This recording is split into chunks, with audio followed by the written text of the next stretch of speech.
qui a caractérisé ma présence dans le milieu astrologique et ma différence, parce que je considère que le leader doit être toujours dans la différence.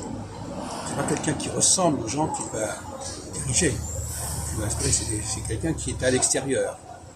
Et d'où la fascination justement pour l'étranger.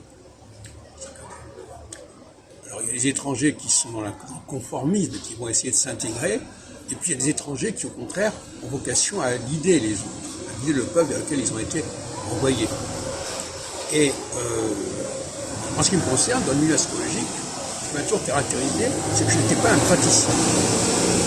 Donc je me prenais comme praticien, comme non-praticien, face à des gens qui étaient presque tous des praticiens.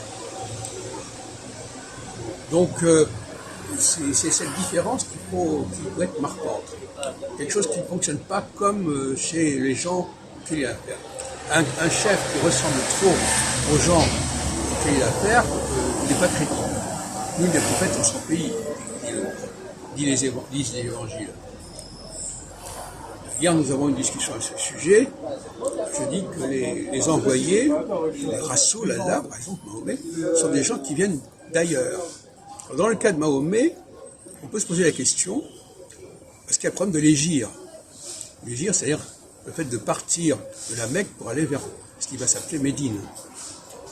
Eh bien, d'une certaine manière, cet homme qui vient de la Mecque, il est dans un rapport d'étrangeté avec les gens de Médine.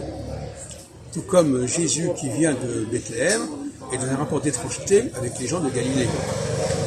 Il faut qu'il y ait cette étrangeté quelque part.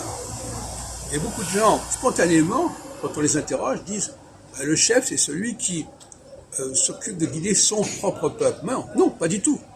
Il va guider un peuple vers lequel il est envoyé. Même dans le cas du système de l'Exode, Moïse dit, Dieu dit à Moïse, va vers ce peuple, va vers mon peuple. Il ne dit pas, va vers ton peuple.